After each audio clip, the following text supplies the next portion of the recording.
누가복음 8장 말씀을 중심으로 해서 두려워 말고 믿기만 하라, 이런 제목을 갖고 믿음에 대한 말씀을 함께 고찰할 것입니다. 오늘 말씀의 주제는 두려움을 이기는 믿음, 이런 제목을 갖고 주의 말씀을 함께 증언합니다. 말씀을 함께 나누겠습니다. 제가 존경하는 신학자 월터 블러그만의 책 가운데에 안식일은 저항이다, 이런 책이 있습니다. 안식일은 저항이다. 안식일은 무엇과 다투고 반대한다, 이런 말인데 이 내용을 바라볼 때 많은 감동을 줄 만한 내용들이 있습니다. 안식일은 저항이라는 거예요. 바꿔 말하면 주의 부활을 사모하고 그를 기념하는 이 주일날, 이 안식일은 무엇에 저항하는 날이 되었다고 그 저자는 말하고 있다는 겁니다. 무슨 말이겠습니까? 우리는 불안을 안고 삽니다. 우리는 두려움을 안고 삽니다. 우리는 좌절과 실패들 또는 야망을 안고 살지 않겠습니까? 이런 마음을 안고 우리가 죄지로 올라온다는 거예요.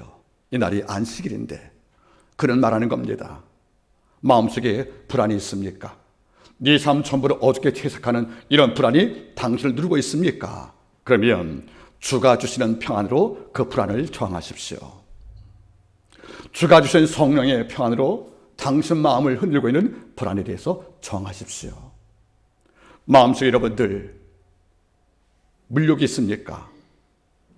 이기주의가 있습니까?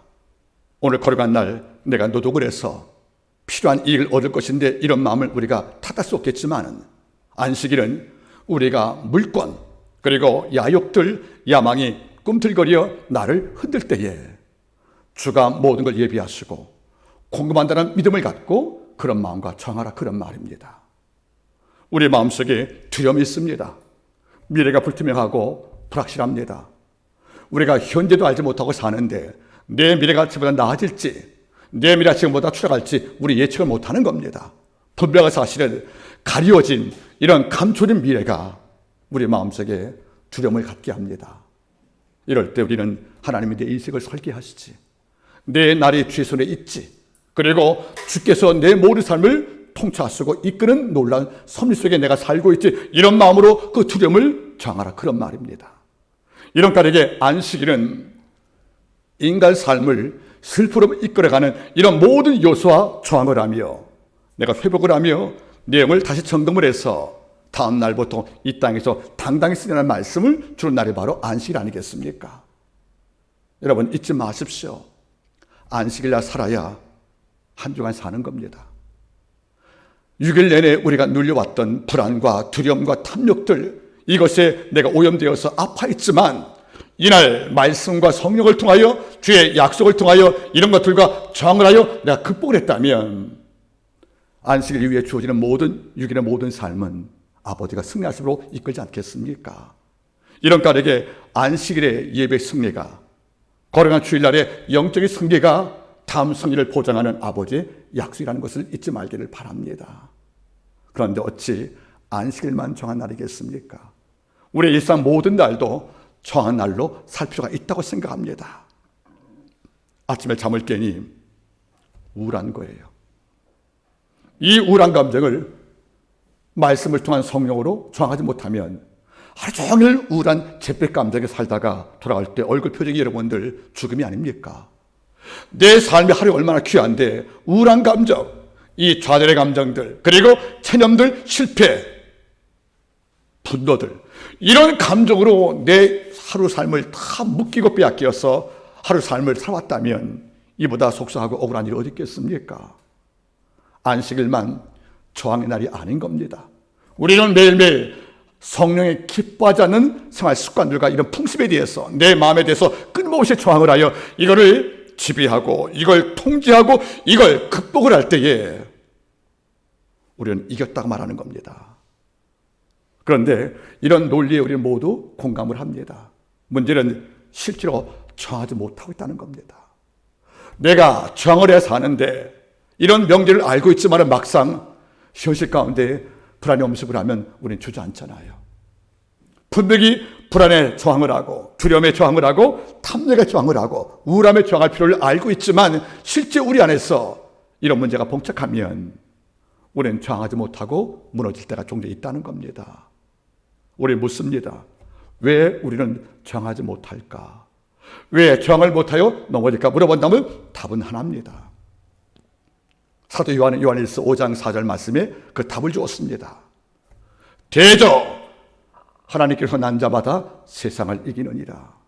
세상을 이기면 이것이니 곧 우리의 믿음이니라. 바로 믿음이라는 겁니다. 믿음이라는 것이 마음에 살아있으면 우울함과 불안은 내 곁에 얼씬도 못합니다. 내 속에 믿음을 붙잡고 내가 믿음 위에 나를 건축하여 내 영을 견고히 붙잡은 자는 주 안 기뻐하는 탐욕과 분노의 감정들, 그리고 어떤 마음속에 이기주의 같은 이런 감정들이 우리 안에 오래 머물 수가 없다는 겁니다. 세상을 이기면 이것이니, 그 세상을 이기는 위대한 힘은 이것밖에 없으니 곧 우리의 믿음이라고 말하는 것이 아니겠습니까? 이번 주는 우리 교우들 가운데 슬픈 가정이 두 가정이나 있었습니다. 아버님을 멀리 보내셨고 사랑하는 할머니를 또 보내셨습니다. 그분들 마음에 있는 어둠의 아픔이야 우리가 뭘로 위로할 수 있겠습니까? 그래서 저도 묵상을 하면서 기도처에서 또는 오전 기도할 때 하나님께 이런 가정과 또 이런 가정을 앞으로 맞이할지 모르는 남은 가족들, 이미 우리 가운데 병기에 관한 부모님도 계시고 또 아픈 가족이 있단 말입니다. 이런 분들께 어떻게 하나님의 말씀을 드려서 소망을 얻게 할까? 이런 아름다운 고민을 했답니다. 이런데 하나님께서 마음속에 두 단어, 믿음이란 말을 주셨습니다. 믿음. 그러나서 마가복음 11장 22절 말씀부터 24절 말씀을 제 마음속에 깊은 감동을 주었답니다. 물론 이 말씀은 기도에 대한 말씀이지만 이 본문 속에서 믿음이란 말이 모두 3번 나오거든요. 어떤 말입니까? 마가복음 11장 22절부터 24절 말씀 보시면 한번 믿음이란 말이 몇 번 나오는지 한번 세보시기 바라겠습니까? 먼저 22절, 하나님을 믿으라. 하나님을 믿으란 말로 시작을 합니다. 그 다음 말이 어떤 말입니까? 내가 만일 진실로 내가 네게 이른다.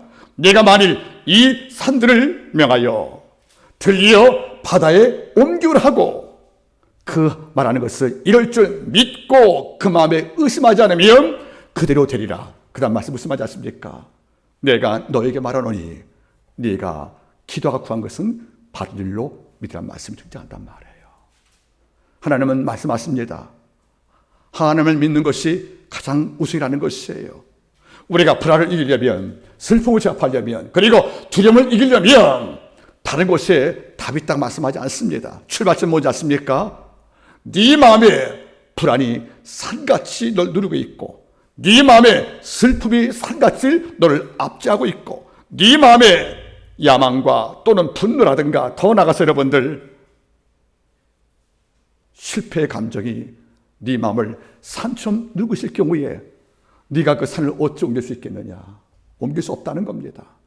산같이 무거운 태산같이 엄청난 무게로 내 삶을 압제하고는 이런 불안 속에서 우리가 살고 슬픔이 있을 경우에 하나님은 먼저 해결의 출발점을 이런 말로 시작을 합니다. 하나님을 믿으라. 창조 하나님을 믿으라. 섭리 하나님을 믿으라. 그리고 보호하는 하나님을 믿으라.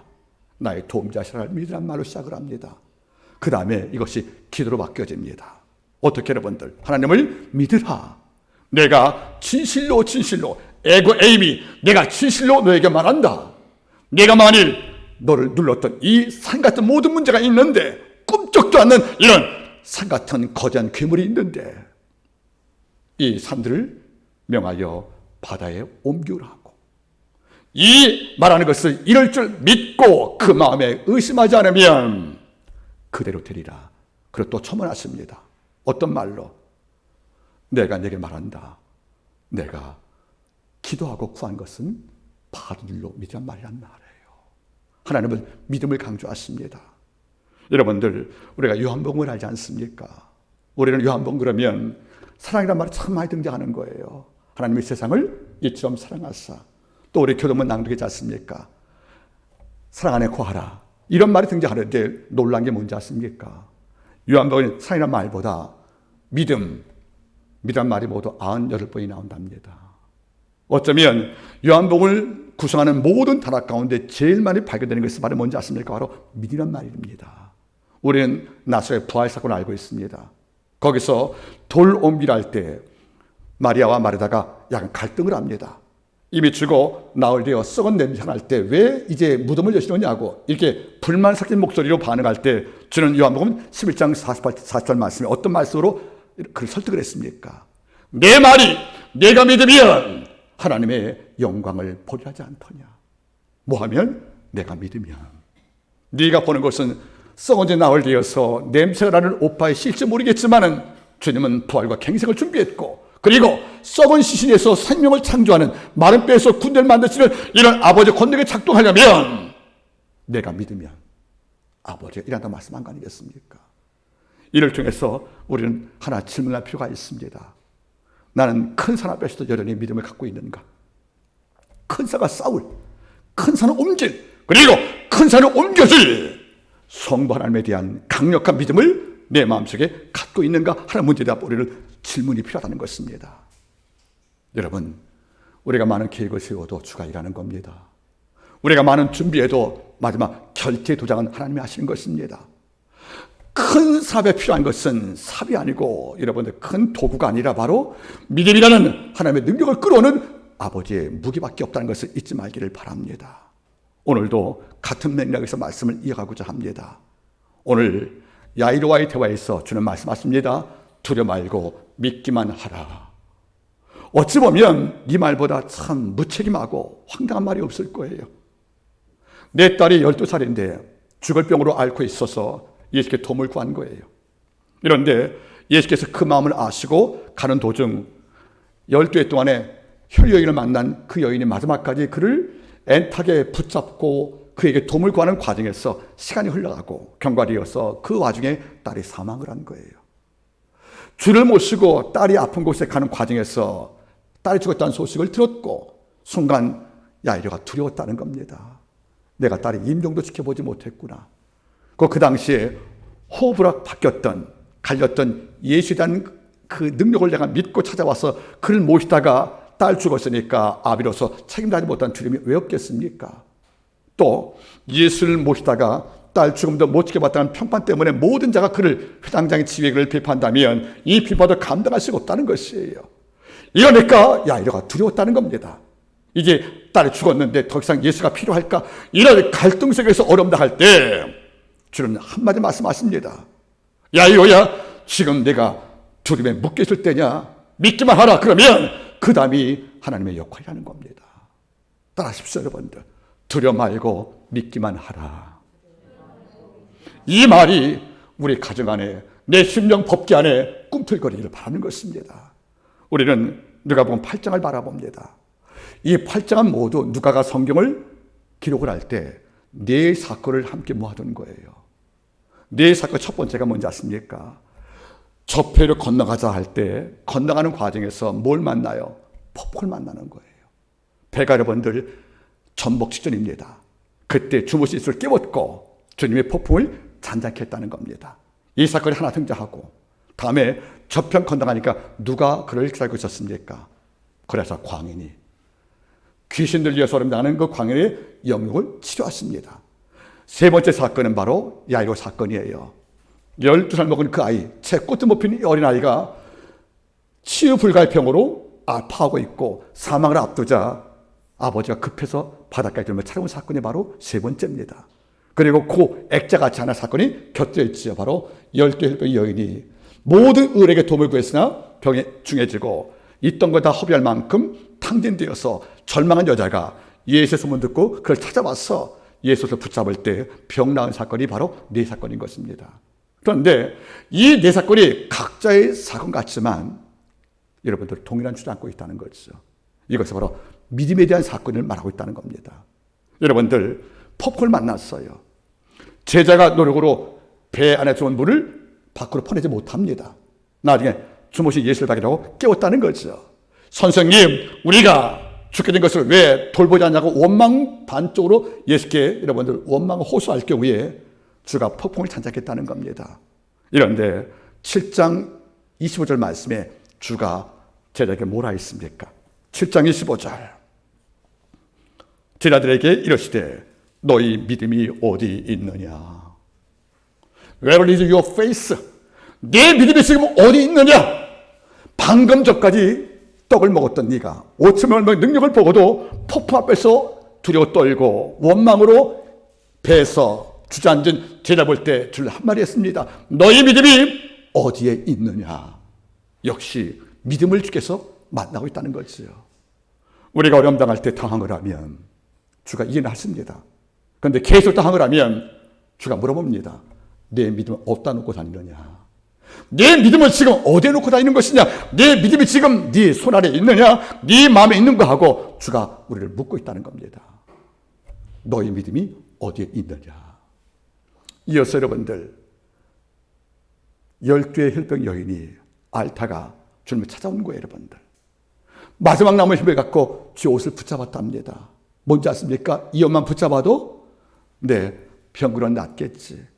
여러분 혈병이니까 하혈병 아니겠어요? 여러분들 자식을 낳을 수 없는 여자에게 하늘의 형벌이란 말이에요. 그런 무거운 병 아니겠습니까?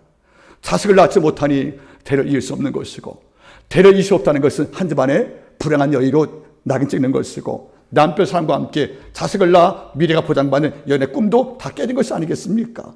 이러고도 지금 병만 나았다면 할 말이 있어요. 모든 가장 탕진하고 병도 중해졌다. 희망이 없다는 거죠. 그런데 누군가 들려준 거예요. 예수의 소문을. 본 것도 아니고 내가 경험한 것도 아니에요. 소문 듣고 찾아와서 예수 옷을 붙잡았답니다. 마음 뭐죠? 옷만 붙잡아도 내 병 나을 거라고. 제가 언급했습니다. 이것은 순전한 믿음은 아닐 거예요. 미신과 믿음이 섞인 묘한 감정인데 주님은 이걸 기쁘게 받으신 것입니다. 이러다가 주께서 말씀하십니다. 누가 내 몸에 손댔냐고. 제자가 말합니다. 많은 무리가 부딪힌 것이니까 개의치 말라고 할 때 주는 말씀하십니다. 내 몸에서 능력이 나갔느니라. 우리의 예수님의 옷만 잡아도 주님은 필요한 자에게 능력이 나갈 만큼 개방적이었던 것이 아니겠습니까? 결국 여자가 와서 직구합니다. 저라고. 그때 주가 말하죠. 딸아, 내 믿음이 널 구원했다. 역시 믿음이라는 겁니다.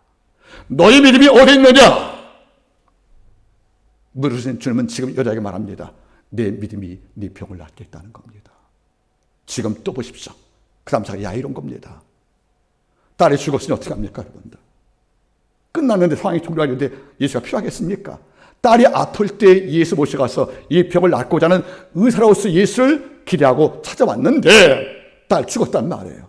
이러니까 야이로 마음속에는 병을 고치는 의사, 닥터로서 예수 믿었지만은 죽은 자를 살리는 창조짓을 아직 못 만났기 때문에 그건 두렵다는 거죠. 이걸 주가 말씀하십니다. 두려워 말고 뭐 하라고요? 믿기만 하라. 역시 믿음이 것입니다. 이러면 개별 사건인 모든 세 사건을 묶어보면 주제가 뭐죠? 믿음이라는 것이 아니겠습니까? 폭풍을 잔잔케 하는 자연의 통제자도 역시 믿음을 통하여 역사한 것이고, 그리고 육체 질병도 역시 믿음을 통하여 치유받은 것이고, 죽은 자의 부활도 믿음을 통하여 약한 것을 옳은 말씀을 통해 누가는 우리의 증언하고 있는 것이 아니겠습니까? 바로 이 문제입니다. 저는 믿음을 갖고 사는 자가 참 좋습니다. 그런데 문제가 있다는 거죠. 귀한 것, 소중한 것은 잃어버리면 찾기 어렵다는 겁니다. 여러분들 우리 알잖아요.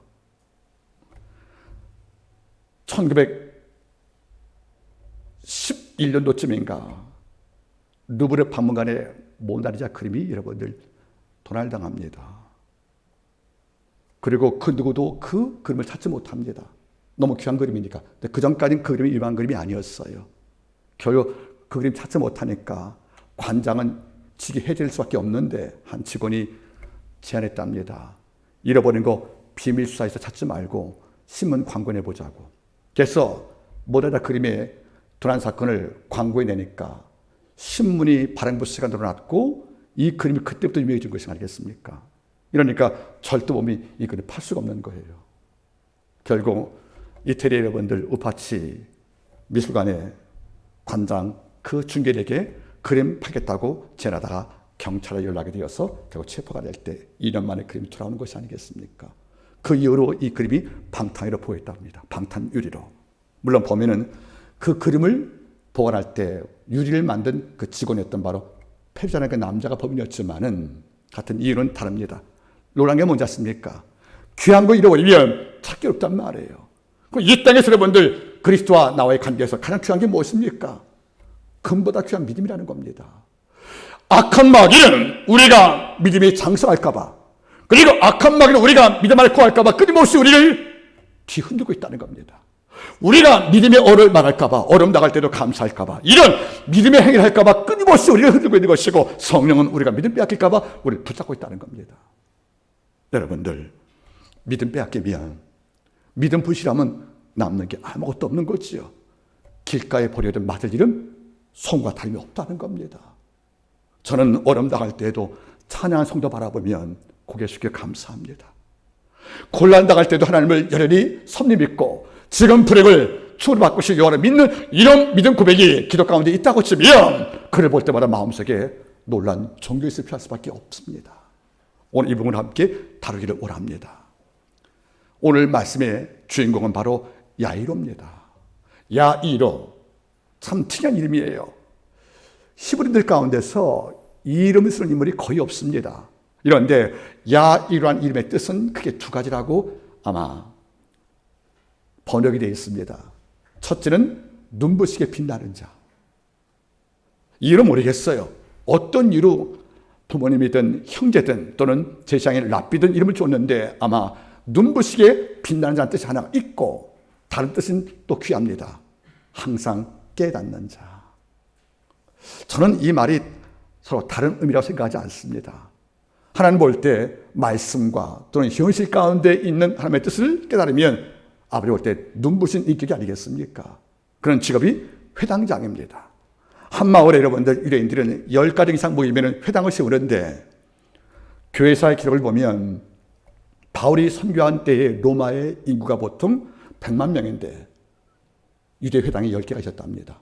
그리고 바울이 순종 이후에 소아시아에 봐도 88개 회당이 있었다고 하는 걸 볼 때, 회당은 정말로 소아시아에 많이 있었던 유대인 문화였었는데 회당을 담당하는 회당장이라는 말이에요. 회당장은 두 가지 역할을 합니다. 하나는 안식일 날 두루마리 말씀을 펴서 말씀을 증거할 랍비를 모셔오는 것이 첫 번째입니다. 그러니까 매 안식일마다 말씀을 증거하려고 랍비를 모셔서 말씀을 듣는 모든 무리에게 은혜의 말씀을 증거할 분들을 모셔오는 것이 바로 회당장의 역할인 것이고요. 또 한 가지는 마을에 큰일이 벌어지면 구제 같은 것들을 위해서 연보 예물을 모기도 하고, 또 안식일 날에 그 당시 가장 비싼 물을 회당에서 물을 무료로 제공을 합니다. 이 역할을 감당하기 때문에 회당장은 물욕이 없는 자가 될 것이고, 사람의 능력을 알아보고 참 선제를 알아볼 만한 여러분들 통찰을 필요한 인물을 회당에서 임명한 것이 아니겠습니까? 이런 인물 가운데 야이로가 존재했다는 거지요. 그러면 우리는 예측 가능합니다. 야이로는 모든 자에게 존경을 받아왔구나. 그리고 사람을 볼 수 있는 기쁜 해안이 있었구나. 더 나가서 말한다면 그는 이스라엘 땅에서 가장 유명한 랍비를 매일 모셔서 매일 말씀을 듣잖아요. 그 말씀한 지식도 깊고 다른 일반 사람들보다 두루마리 성경 말씀을 들을 기회가 워낙 많기 때문에 성경 지식도 풍부하다고 생각을 합니다. 그러면 이른바 종교 엘리트입니다. 이런 자에게 지금 채 10살 먹은 어린 딸이 죽을 병에 든 거란 말이에요. 물론 성경은 병의 명명을 말씀하지 않지만 일단 이 병은 고칠 수 없다고 생각한 겁니다. 그래서 같은 본문의 마가복음 5장을 보면 바닷가에 계신 예수님을 찾아왔다는 거예요. 즉 오병의 사건을 이루시고 바다를 건너오시고 거라시아에 도착을 하시고 바로 그때 해변가에 있는 그 예수님을 찾아왔다는 거지요. 그럼 여러분들 바닷가에는 뭡니까? 지금 수많은 무리가 예수께서 말씀을 듣고 있었는데 갑자기 그 마을에서 존경을 받는 고상한 귀족 같은 야이로가 달려왔다는 거예요. 그리고 성경 뭐죠? 발 아래 엎드려 보세요, 여러분들. 누가복음 8장 41절. 이에 회당장인 야이로 하는 사람이 와서 예수의 발 아래 엎드려 엎드렸답니다. 여러분들 상상해 보겠습니까? 그 당시 예수님은 모든 이스라엘 사람들에게 떠돌이 연자예요. 떠돌이 연자. 다시 말하면 인정받지 못하는 그냥 비주류의 예언자인데, 물론 우리는 그렇게 보지 않지만 그 당시에 평판이 그랬습니다. 그는 갈릴리 출신이니까 배움이 적었던 떠돌이 예언자인데, 이런 예언자 앞에 지금 야이로가 종교 귀족인데 바닷가에 있는 예수의 발 앞에 엎드린 말은 모래에 엎드렸단 말 아니겠습니까? 여러분들, 발 아래 엎드렸답니다. 그 당시 회당장 나이가 50대니까 보통 평균 나이가 30 초반의 젊은 떠돌이 예언자 앞에 도움을 구하려고 여러분들 아들뻘 되는 이런 예수 앞에 엎드려 절했다. 쉬운 문제가 아닙니다. 자기의 전부를 포기한 겁니다. 내 명예 그리고 예수께 절한 사건이 모두에게 알려지면 떠돌이 예언자를 폄하했던 이스라엘의 종교 기득권자들이 바라봤던 야이로의 평가는 이제는 엄청난 비판을 받을 수밖에 없다는 거죠. 위험을 감수했다는 겁니다. 바로 엎드린 말이 뭐죠? 오셔서 내 딸 위에 안수를 부탁합니다. 이 말은 의사 다 만나봤다는 거예요. 그리고 노웨이 길이 없다는 겁니다. 이런까지 마지막에 할 말이 뭡니까? 당신의 희망을 두어서 바짝 엎드린 거 아니겠습니까? 여러분들, 발 아래 엎드려 기도할 수 있겠습니까? 하나님 앞에서 자기의 전부를 부인하고 겸손과 낮은 마음으로 하나님에게 전부를 건 이런 희망으로 그에게 도움을 구할 때 좀 기꺼이 그 요청에 응했습니다. 문제는 그대로 바로 갔으면 어쩌면 그 딸이 죽지 않고 병주에서 치유 사건이 가능하게 예측되는데 중간에 액자 그림처럼 누가 끼어듭니까? 열대 혈병 여인이 끼어든 거예요. 그 여인이어서 주에서 붙잡은 겁니다. 목숨이 경각인 내 딸을 고치려면 시간이 1초가 급한데 어떤 여인이 와서 내 병 좀 낫기 위해 목적으로 옷을 붙잡고 예수의 코를 멈추게 한 거 아니겠습니까? 여기서 주님과 또 제자와 대화가 벌어지고 여인과 대화가 벌어지는 시간이 지체가 된 거예요. 이런 중에 그 여인은 병 나았지만 야이로는 비보를 듣게 됩니다. 종이 달려와서 당신 딸이 방금 죽었다고. 이런 내가 더 이상 예수를 못 셔가는 이런 불편하지 말고 우리가 장례 준비하자고 그 야이로에게 이야기를 건는 것을 예수가 듣고 있다는 겁니다. 여러분 잘 보세요. 야이로가 12의 혈병 여인을 볼 때 어떤 마음 들까요, 여러분들? 당신 때문에 내 딸 죽어 살 수 있는 거예요. 네가 왜? 너는 혈병이고 내 딸 죽을 병이니까. 병의 경종을 따지면 내 딸 급하니까. 내 딸 낫게 한 다음에 네가 내 집을 찾아오든지 내 딸 치료한 다음에 돌아가는 예수를 붙잡으든지 할 것이지 왜 목숨이 경각인 내 딸 치료가 1초가 급한데 왜 네가 주의 발걸음 멈추게 하여 이 장소에 오래 머물게 해서 내 딸 죽음을 내가 보게 하는 것인가? 이런 원망도 가능했다는 겁니다. 근데 야이로는 속 깊은 사람이에요. 이걸 듣고도 한 말도 안 해요. 우리 같으면 딸 죽은 슬픔을 밖으로 분노를 표현해서 당신만 아니었으면 내 딸이 나을 기회가 있었는데 당신이 예수 붙잡아서 묶여놓는 바람에 내 딸 죽었다는 원망 책임을 전가할 말을 이렇게 충분히 상황이 될 만도 한데 그는 빛나는 자입니다. 정말 깊은 자입니다. 아무 말도 안 했는데 저는 표적을 바라보신 거예요. 얼굴에 뭐가 끼었다고요? 두려움이. 그런데 우리가 이 말씀 볼 때 하나 주목할 단어가 하나 있습니다. 여러분 8장 좀 바라보시겠습니까? 8장 보시면 49절 아직 말씀하실 때에 여인과 말씀할 때에 회당장의 집에서 사람이 와서 말하되 당신 딸이 죽었나이다. 선생을 더 괴롭게 맞소하거늘 예수께서 들으시고 가사대. 자, 종이 딸의 죽음의 부고를 알려왔습니다. 이걸 그 다음 말이 뭐죠? 예수께서 들으시고. 이런데 마가복음 5장도 같은 사건 나오거든요. 거기서는 마가가 단어를 다르겠습니다. 거기도 예수가 들으시라는 말이 썼는데 이 말이 성경문이 달라요. 마가 5장에 들으시란 말이 이렇게 번역이 돼요. 헬라어로 파라쿠오란 말로 번역이 됐다는 거예요. 이 말은 굉장히 중요한 단어예요. 당신 딸이 죽었습니다. 더 이상 예수 선생을 불편하게 만들지 말죠. 이 말을 예수가 들었죠, 여러분들? 이 말을 마가는 파라쿠란 말로 번역을 한 거예요. 이런 파라쿠란 말이 뭐죠, 여러분들? 원래 듣던 말이 아쿠어거든요. 쿠오. 파라는 말이 뭐예요? 파라. 뜻이 두 가지입니다. 파라는 뭐 곁에 있단 말이 있죠, 여러분들. 또 하나가 있어요, 여러분들. 우리 여러분들, 우리가 방수시계를 뭐라고 그래요, 여러분들? 팔아버려, 그죠, 여러분들? 팔아가 뭐죠? 무엇을 반대하는 거예요, 그죠? 저항하는 겁니다, 그죠? 그 무슨 말입니까?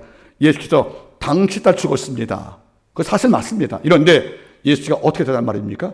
그 말을 반대하는 마음으로 들었다는 거예요. 그 말을 동의하는 마음이 아니라는 거예요. 넌 죽었다가 부활할지 모르겠지만 주님은 죽었다는 말을 그냥 긍정하는 것이 아니고 빠라꾸란 말이 무슨 말입니까?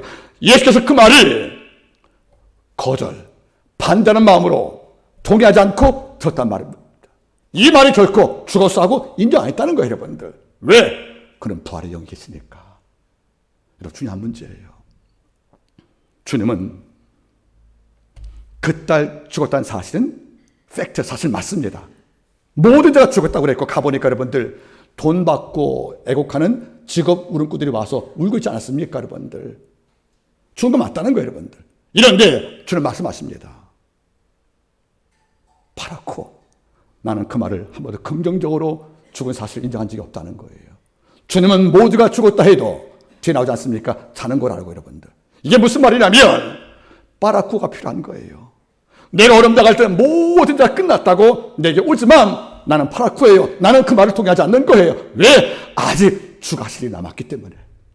아직 주께서 역사 시간이 남았기 때문에. 즉 끝나기 전까지 끝나기 아니기 때문에 우리는 파라쿠입니다.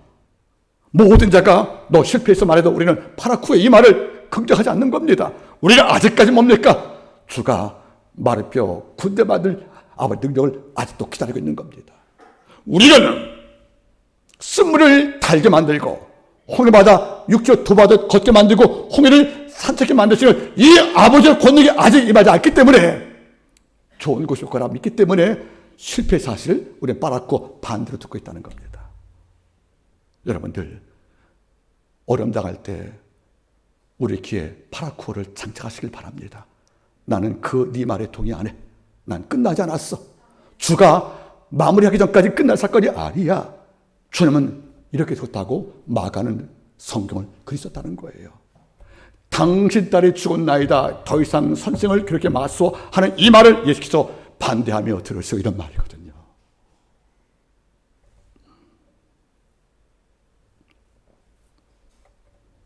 친구를 만났습니다. 4년 만에 만났습니다. 그리고 전체를 30년 만에 친구를 만났습니다. 목사님들이 후배들이었으니까. 그들이 와서 저와 대화할 때 이런 말을 합니다. 34년간 형의 연락이 없어서 형 죽었다는 부고가 2번 떴어. 우리 동창의 그 카톡에 그랬대, 여러분들. 그러니까 저는 2번 죽고 2번 부활했습니다. 근데 옆에 있던 제 벗이 이런 말 합니다. 얘가 쉽게 죽을 놈이냐. 골골백년이래요, 여러분들. 근데 그 말이 고맙더라고요. 따라하세요. 우리는 쉽게 죽을 사람이 아니다. 여러분 잊지 마세요. 주는 말씀한 거예요.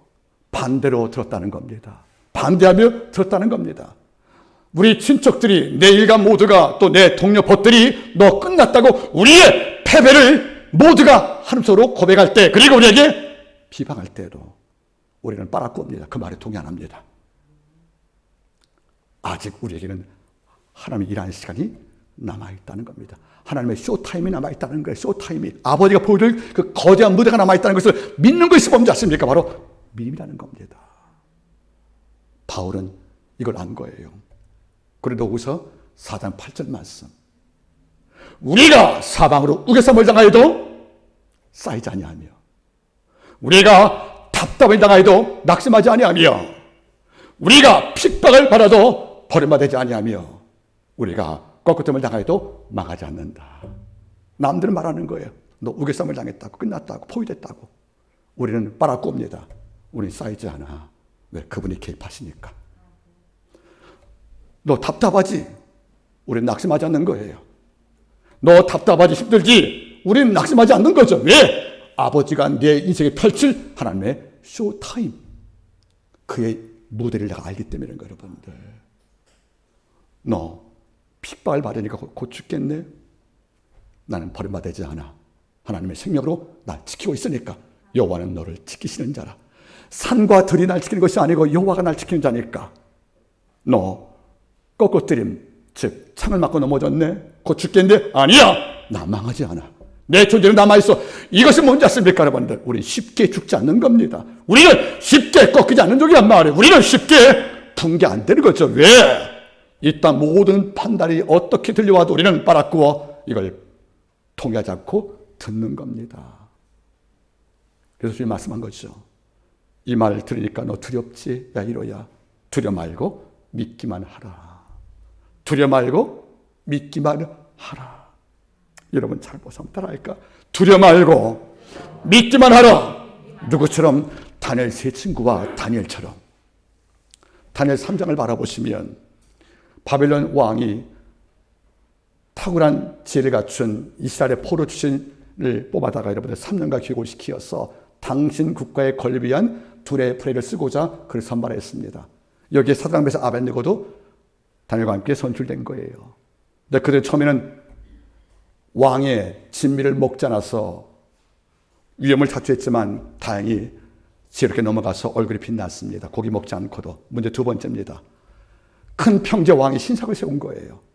여기다 절하지 않으면 황제의 국가에 충성을 다하지 않겠다는 반역을 받기 때문에 죽임을 주려고 푸른불 용광을 예배놓고 모든 잘 모이고 나팔 불 때 절하라고 명령을 합니다. 그런데 나팔 부는 순간에 모두가 다 절한 거예요. 그런데 세 사람이 고개를 들고 앉아있네요. 누구죠 여러분들? 다니엘 세 친구. 왕이 아낀 영제니까 선제니까 죽이 아까워서 설득을 합니다. 너 절하거라. 네가 절 안 하면 풀매에 죽는다. 그러면 이 풀매에서 건질 신이 없으니까 부탁이다. 제발 절 좀 해서 너도 살고 내 체면도 살자. 내 체면도. 이런데 세 친구가 모두가 두려워서 절하고 있는데 그런 두려움 대신 믿음을 택합니다. 어찌 말합니까? 왕이여, 이에 대해서 우리가 당신께 들 말씀이 없나이다. 왕이 우리에게 풀 위에 던져 하치면 왕이여 들으소서. 우리가 섬기는 하나님이 우리를 금이란 풀에서 건지실 것이고 왕의 손에서도 건질 것입니다. 설령 그렇지 아니할지라도 왕이여, 우리는 왕이 세우신 신에게 절할 것이며 왕의 금시사기에 절하지 않을 것을 왕이여 아옵소하고 기꺼이 품에 들어갔다는 겁니다. 모두가 두려워서 신사참배하듯 절하고 그 왕의 충성을 맹세했는데 제 친구는 두려워 말고 믿기만 한 것입니다. 뭔지 아십니까? 이 품에서 건질 여호와를 신뢰했다는 겁니다. 믿음은 두려움과, 신앙은 두려움과 믿음의 충돌입니다. 이번에 우리 가정을 위해 기도할 때 우리 생활당한 두 가정과 함께 또 인생 계획을 위해서 6월 달에 중요한 결정을 앞둔 가정을 위해 기도할 때 하나님께 이런 길이 있답니다. 우리 성도 겪는 고통이 푸른불이 할지라도 결코 들어가 살아날 수 없을 만큼 큰 고통을 할지라도 아버지 기도합니다. 우리 한마음교회 모든 성도가 던져질 풀 위에서 당당히 걸어나와 당신을 풀에 던진 그 왕께서 굳건히 서서 그 당신 불에 던진 왕으로 하여금 열을 참나는 자리에 우리 성도가 서게 도와주옵소서. 주님, 우리 성도가 풀 위에서 당당히 걸어나오게 도와주옵소서. 그래서 그를 던진 그 왕 앞에 굳건히 서서 그의 왕의 입으로 신을 위해서가 아닌 여호와를 찬미하는 종으로 쓰임받게 만들 종으로 한마음의 성도가 쓰임받기를 원합니다. 두려워 말고 믿기만 하라. 다니엘도 마찬가지예요. 세 친구의 풀을 뿌리고 다니엘은 사자굴입니다. 한 달간 기도 멈추게 하고 바벨론 국가의 신 외에는 다른 기도 못하는 뻔히 알면서도 기도했다는 겁니다. 결국 사자굴에 던짐을 당할 때 그는 변명 없이 기꺼이 그 굴에 들어갑니다. 다음날 왕이 와서 물어보죠. 다니엘아, 너의 항상 여호와가 너를 구했냐고 눈물로 물어볼 때 다니엘이 이렇게 말합니다. 여호와의 천사가 미리 와 사자 입을 막아주었다고. 그걸 믿은 겁니다.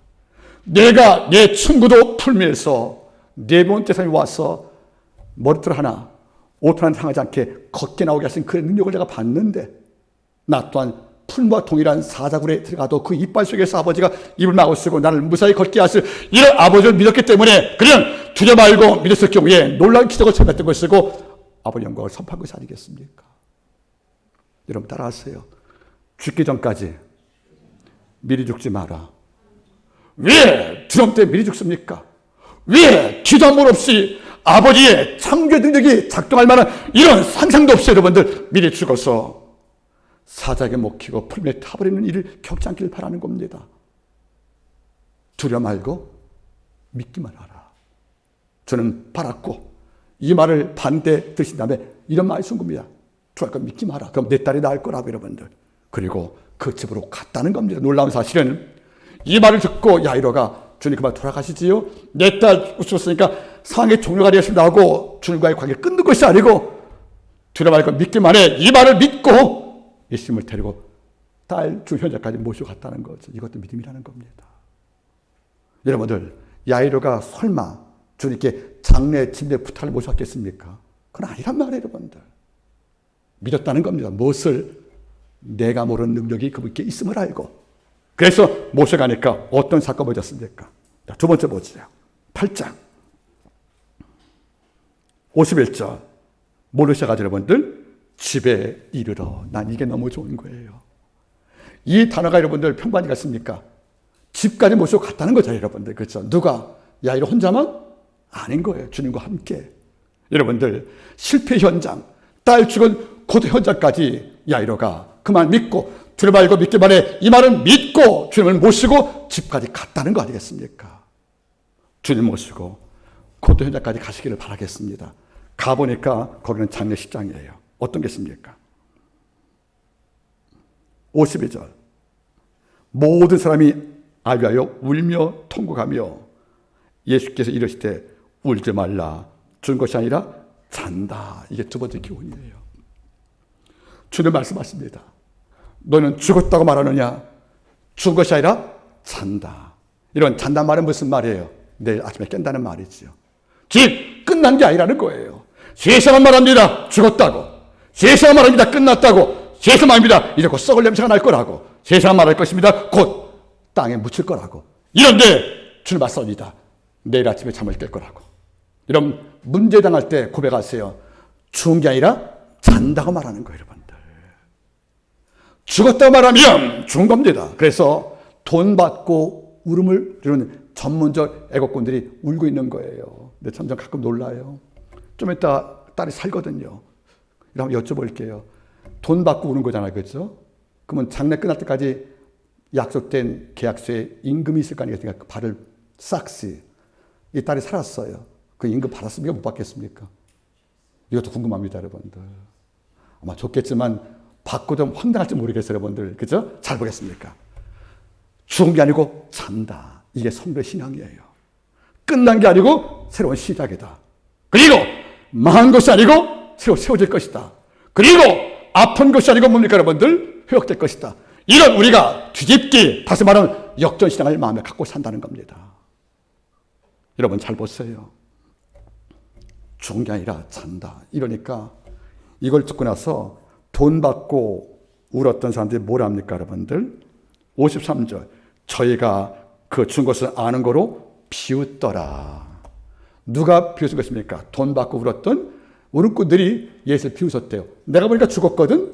얘가 잔대요. 이러니까 비웃었답니다. 그런데 놀란 게 있습니다. 누가는 비웃단 말에 성경 오늘을 독특한 단어를 골랐어요. 이 말이 카테네라입니다. 카테네라. 거지가 나한테 양식 동냥할 때 양식을 주면서 이렇게 내려보는 거 있죠, 여러분들. 아유, 저 거지. 보여서 빌어먹고 살아. 여러분 조롱하는 거 있지 않습니까? 이것이 바로 카테네라입니다. 주는 뭘 받지 않습니까? 동냥할 만한 그리치고 받는 만큼 하대했다는 거예요. 우리가 지금 확인하고 지금 돈 받고 울고 있는데 네가 잔다고? 그럼 너는 명색의 예언자라고 자처하면서 죽은 사실과 자는 사실도 구하지 못하냐고 조롱했다는 것이 아니겠습니까? 여러분 일면 이해는 갑니다. 여러분 죽은 자하고 자는 자는 어떤 비슷해요, 여러분들. 자세히 차이가 난다는 거예요, 여러분들. 그러니까 왜 비웃었냐면은 야이로가 내 딸의 미래에 희망을 줄 만한 지혜의 권세가 있다는 믿어서 모셔왔던 그 예수라는 그 사람이 우리가 바라보니까 뭡니까? 죽은 것과 잠자는 사실도 구분하지 못하는 바보라고 본 거예요, 여러분들. 엄청난 모독이고요. 비웃을 때 예수를 모셨던 야이로가 또 어쩜 얘기했습니까? 야이로까지 마음에 얼굴, 여러분들 붉어질 만큼 죄송한 것이 아니겠어요, 여러분들? 저희가 비웃었답니다. 주님은 잔다가 말씀하신 거예요. 얘는 죽었다는 거죠. 이런데 죽은 사실과 잠자 사실을 구분하지 못하는 이런 종을 예언자가 모셔왔던 야이로에 대한 엄청난 비방도 있으게 함축됐다는 걸 볼 때 예수와 야이로 두 남자가 지금 얼마나 여러분 모욕을 당한 건지 알겠습니까, 여러분들? 순간 주님은 세 번째 말씀하십니다. 베드로, 요한과 야고보와 두 부모만 데리고 5명만 데리고 딸 죽었던 현장으로 가신 거예요. 그러면 눈물을 돈 받고 판 애국꾼들과 장례에 채웠던 사람들은 딸을 살리는 장소에 못 갔다는 겁니다. 자, 보겠습니까, 여러분들? 8장을 보세요. 51절. 집에 이르러 베드로와 요한과 야고보와 및 아이의 부모 외에는 함께 들어가기를 화장했다. 다시 말하면 집도 다른 자가 못 들어갔지만 베드로, 야고보, 요한과 부모 외에는 10살 먹은 딸의 현장까지 못 갔다는 겁니다, 여러분들. 그러면 그 장소에는 예수가 왔을 때 비웃었던 눈물꾼도 못 갔다는 거죠, 여러분들. 예수가 주님 말씀하십니다, 여러분들. 달리다군, 이게 세 번째입니다. 달리다는 말이 무슨 말이겠습니까? 난리다, 소녀야, 내가 말한다. 쿰 뭐죠? 당장 잠 깨거라. 쿰, 당장 잠 깨거라. 모든 자가 너 죽었다고 다 울고 있다. 네 아빠도 울고 있다. 하지만 나는 말한다, 네 잠을 깨러 왔다고. 난리다, 내가 말한다, 내 소리야. 쿰, 당장 눈 뜨고 일어나거라. 여러분들 잘 보시기 바랍니다. 죽은 자가 산 거예요. 여러분, 가사 상태가 아니에요. 코마가 아니라 죽었다 말하기 때문에 이걸 알고 눈물 뿌리고 애곡자가 운 거 아니겠습니까? 이런데 하나님 말씀하십니다. 난리다 쿰, 당장 눈 뜨고 일어나거라. 너 죽은 게 아니라고 선포할 때 죽음이라는 엄청난 사망 권세가 예수의 부활 명령 쿰이라는 말에 복종하여 죽은 자가 추방되어 생명으로 그 딸이 살았다는 것을 잊지 말기를 바랍니다. 이게 바로 쿰, 일으킴의 신앙이라는 겁니다. 저는 가끔 놀랍니다. 왜 나머지 제자와 눈물을 돈 주고 팔던 사람은 그 장소에 못 들어갔을까? 왜 이런 자에게는 죽은 자가 사는 부활의 엄청난 그 장면을 목격할 수 있게 아버지 허락하지 못했을까? 이유가 있다는 겁니다. 주의 능력을 불신 가운데 비방하는 자들, 주의 능력을 조롱한 자들, 그리고 부활을 믿지 못하여 마음속에 원망한 자들, 이런 자들은 생명을 살리는 부활의 현장을 목격할 자격이 없다는 겁니다. 이런 기적을 몸소 체험할 기회를 아버지가 주지 않겠다는 겁니다. 믿는 자가 기적을 경험할 자격을 얻는 겁니다. 믿는 자가 죽은 자가 사는 능력을 친히 관람할, 그리고 경험할 자격을 준다는 것이 아니겠습니까? 끝까지 예수를 모셔왔던 야이로는 딸의 부활을 볼 자격이 있었습니다. 벼라산에서 예수의 신청을 받던 베드로, 야고보, 요한은 그 부활을 목격할 자격이 있었다는 것이 아니겠습니까? 전 여러분들이 믿음 안에 온전히 구하여 아버지가 그 누구한테 베푸시는 모든 엄청난 기적을 목격한 자리에 참여하는 자격을 얻기를 바랍니다. 주님은 쿰, 죽은 거 살리십니다. 바울은 이것을 이렇게 말합니다. 고린도후서 6장 9절 말씀부터 10절 말씀처럼 무명한 자 같으나 유명한 자요. 엎어버린 거예요. 죽음을 생명으로 엎어버린 겁니다. 무명한 자 같으나 유명한 자요. 죽은 자 같으나 보라 우리가 살고, 징계를 받은 자 같으나 죽임을 당하지 아니하고, 근심한 자 같으나 항상 기뻐하고, 강한 자 같으나 모든 것을 부유하게 하고, 아무것도 없는 자 같으나 모든 것을 가진 자로다. 우리는 항상 죽음을 뒤집어 생명을 창조하는 그분 안에 사는 성도의 복이 있다는 겁니다. 지금도 하나님은 무명에서 유명으로 우리를 쿵으로 만들 겁니다. 우리를 죽은 자 같이 많은 하나님께서 보라 우리가 살고, 징계를 받는 자 같으나 죽임을 당하지 아니하고, 근심한 자 같으나 항상 기뻐하고, 가난 자 같으나 모든 사람을 부유하게 하고, 아무것도 없는 자 같으나 모든 것을 가진 자로다. 이렇게 아버지가 최악에서 최선을 만드시는 꿈을 이루신다는 겁니다. 이걸 믿는 것이 바로 믿음 아니겠습니까? 믿음이 이기네. 믿음이 이기네. 너희가 세상에서 환난당하나 담대하라. 내가 세상을 이기었노라. 그 이긴 주님이 우리한테 이김의 성령을 주었다는 겁니다. 오늘 우리는 결론 맺기를 원합니다. 안식일만 슬픔과 불행과 실패에 끌려가지 않고 정한 날이 아니라 성도는 모든 날이 악과 불행과 실패가 정한 날입니다. 자기한테 실패라는 사실을 각인시키지 말란 말이에요. 난 늘 실패한 사람이야. 나는 매일 넘어진 사람이야. 이렇게 자기를 자기화시키지 말란 말이에요. 여러분들, 주님은 그런 삶을 전복시켜 뒤집어서 여러분들 살게 만드는 분이라는 걸 잊지 않을 때 하나님은 믿음을 통하여 충분히 일하는 것이 아니겠습니까? 말씀을 제가 맺기를 원합니다. 우리 안마께 모든 성도들들 사자굴에서 당당히 걸어 나오세요. 풀면서 당당히 걸어 나오세요. 나를 던진 이 왕 앞에 살아계신 하나님을 증거하는 능력으로 살길 바랍니다. 그거에 작동하는 원리는 하나, 바로 믿음이라는 겁니다. 마지막 따라하십시오. 내가 믿으면 하나님의 영광을 보리라 하지 않더냐. 이 믿음으로 이야기를 바라겠습니다. 기도하겠습니다. 믿음의 주님, 믿음 주옵소서.